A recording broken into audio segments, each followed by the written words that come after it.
Selamat datang di Erwin Tametompo Channel. Salam dari kami di Talaut, Tapal Batas Utara NKRI. Berikut ini 6 Jenderal TNI wanita aktif di tubuh TNI dan Polri yang diupdate di tahun 2022. Mengabdi di TNI dan Polri acap kali dipandang sebagai profesi yang menantang. Dibutuhkan kerja keras, usaha, serta perjuangan menjadi personel militer atau kepolisian. Namun, hal itu mampu dibuktikan oleh para serikandi ini. Mereka seakan membuktikan bahwa wanita tidak kalah dengan pria. Kerja keras yang dilakukan para wanita ini di korps yang masing-masing membawa mereka ke gerbang kesuksesan. Mereka sukses menjadi jenderal dan memiliki jabatan mentereng. Sosoknya begitu menginspirasi dan kerap menjadi sorotan publik. Siapa sajakah mereka? Simak ulasan informasi berikut ini. 1. Brigadir Jenderal TNI Winarni, Kepala Staf Angkatan Darat atau Kasat kala itu, yakni Jenderal TNI Andika Perkasa, menghadiri acara korps kenaikan pangkat dan upacara serah terima jabatan di Mabes Angkatan Darat. Dalam momen tersebut, terdapat sosok wanita yang mencuri perhatian. Beliau yakni Kolonel TNI Winarni. Beliau mendapatkan promosi kenaikan pangkat menjadi 1 bintang atau Brigadir Jenderal TNI. Sebelumnya, Brigadir Jenderal Winarni mengemban amanat menjadi Komandan Pusat Pendidikan Kowat dengan pangkat Kolonel.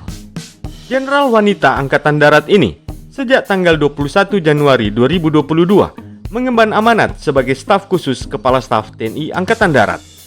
Brigadir Jenderal TNI Winarni berasal dari kecabangan Korps Ajudan Jenderal. Dalam riwayat jabatannya, sebelum menjabat sebagai staf khusus Kasat dari tahun 2022 sampai sekarang.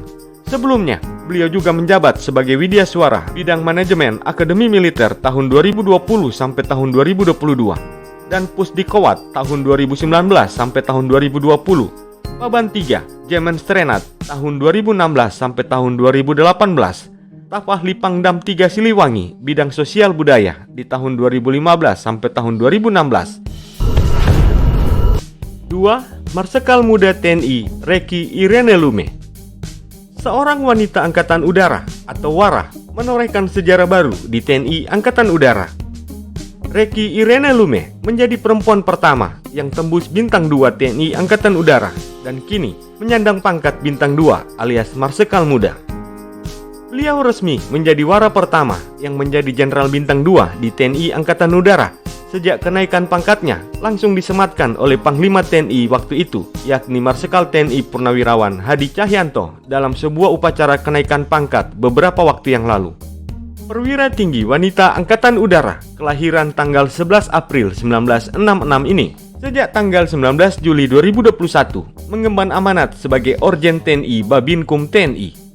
Marsekal Muda TNI Reki Irene Lume merupakan lulusan Sepa Milwa tahun 1993. Beliau berasal dari kecabangan Korps Khusus. Dalam riwayat jabatannya, selain saat ini menjabat sebagai Orjen TNI Babinkum TNI sejak tahun 2021 sampai sekarang, beliau juga pernah menjabat sebagai Kadil Milti 2 Jakarta di tahun 2021, Kadil Milti 1 Medan di tahun 2020. Selain itu, Marsekal Muda TNI Reki Irene Lume juga pernah mengikuti seleksi calon Hakim Agung Militer di tahun 2019. 3. Brigadir Jenderal TNI Dewi Hartarti. Jenderal TNI yang satu ini merupakan satu-satunya perempuan di antara 54 perwira TNI Angkatan Darat yang mendapatkan kenaikan pangkat pada bulan Februari 2022 yang lalu. Beragam sepak terjangnya di kemiliteran sangatlah prospektif, seperti menjabat sebagai Wakakundam 1 Bukit Barisan di tahun 2013 dengan pangkat Letnan Kolonel. 4 tahun berselang, tepatnya di tahun 2017, Dewi Hartarti naik pangkat menjadi kolonel dan menjabat sebagai Kakudam 1 Bukit Barisan, lalu menjadi Kakupu 1 Ditku Angkatan Darat. Kemudian di tahun 2020, dia pun menjadi Kepala Tim Banisku, Disku TNI Angkatan Darat, lalu Kepala Seksi Perencanaan Korem 031 Wirabima. Dan tepatnya pada bulan Februari tahun 2022, Dewi Hartarti menyandang pangkat Brigadir Jenderal TNI Angkatan Darat. 4. Brigadir Jenderal TNI Dr. Dewi Puspitorini. Brigadir Jenderal TNI Dr. Dewi Puspitorini, SPP, MARS, merupakan perwira tinggi TNI Angkatan Darat kelahiran 15 Mei 1967. Beliau berasal dari Kecabangan Kesehatan atau CKM. Sejak tanggal 27 Juli 2020, beliau mengemban amanat sebagai Dirprovnakes RSPAD Gatot Subroto.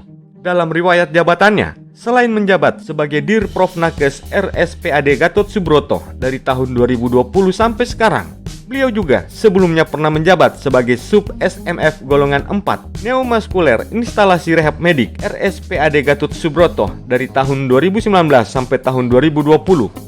SMF golongan 4 Deputi Kulit dan Kelamin RSPAD Gatot Subroto di tahun 2018 sampai tahun 2019. Kanit Instalasi Paru RSPAD Gatot Subroto di tahun 1994. Perwira Menengah Kesdam Jaya di tahun 1993. Perwira Menengah Dinas Kesehatan TNI Angkatan Darat di tahun 1992. Brigadir Jenderal TNI Dr. Dewi Puspitorini SPP MARS merupakan dokter spesialis pulmonologi atau paru-paru. 5. Brigadir Jenderal TNI Farida Faisal. Jenderal TNI wanita selanjutnya adalah Brigadir Jenderal TNI Farida Faisal, seorang perwira tinggi TNI Angkatan Darat yang sejak tanggal 21 Januari 2022 mengemban amanat sebagai Kepala Pengadilan Tinggi Militer 2 Jakarta atau Kadil Milti 2 Jakarta. Brigadir Jenderal TNI Farida Faisal berasal dari Kecabangan Korps Hukum. Dalam riwayat jabatannya, selain menjabat sebagai Kepala Pengadilan Tinggi Militer 2 Jakarta, beliau juga pernah menjabat sebagai Kepala Pengadilan Tinggi Militer 3 Surabaya atau Kadil Milti 3 Surabaya di tahun 2021, Wakadil Milti 3 Surabaya di tahun 2020, anggota Pokil Milti Golongan 4 Dil Milti 2 Jakarta di tahun 2018, Kadil Mil 316 Makassar di tahun 2015, Wakadil Mil 312 Surabaya di tahun 2014, Kadil Mil 211 Yogyakarta di tahun 2012, anggota Pokil Mil Golongan 4 Dil Mil 2 Bandung di tahun 2011, dan jabatan lainnya. 6. Brigadir Jenderal TNI Teti Melina Lubis. Brigadir Jenderal TNI Dr. Melina Lubis, SH.MH, merupakan jenderal wanita Angkatan Darat atau Kowat kelahiran 23 Mei 1966. Beliau berasal dari Kecabangan Korps Hukum. Sejak tanggal 18 Juni 2020, beliau mengemban amanat sebagai Direktur Hukum TNI Angkatan Darat. Dalam riwayat jabatannya, selain menjabat sebagai Direktur Hukum TNI Angkatan Darat atau Dirkum Angkatan Darat dari tahun 2020 sampai sekarang, beliau juga sebelumnya menjabat sebagai Ketua Sekolah Tinggi Hukum Militer Ditkum TNI Angkatan Darat, Pamenden Mabes Angkatan Darat di tahun 2018, dan Pusdikowat dari tahun 2015 sampai tahun 2019, Kakundam 3 Siliwangi di tahun 2013, Wakakundam 3 Siliwangi di tahun 2011. Itulah Jenderal TNI wanita aktif di tubuh TNI dan Polri yang diupdate di tahun 2022 ini. Semoga tayangan ini bermanfaat dan dapat menambah wawasanmu ya guys. Sampai jumpa di tayangan kami selanjutnya.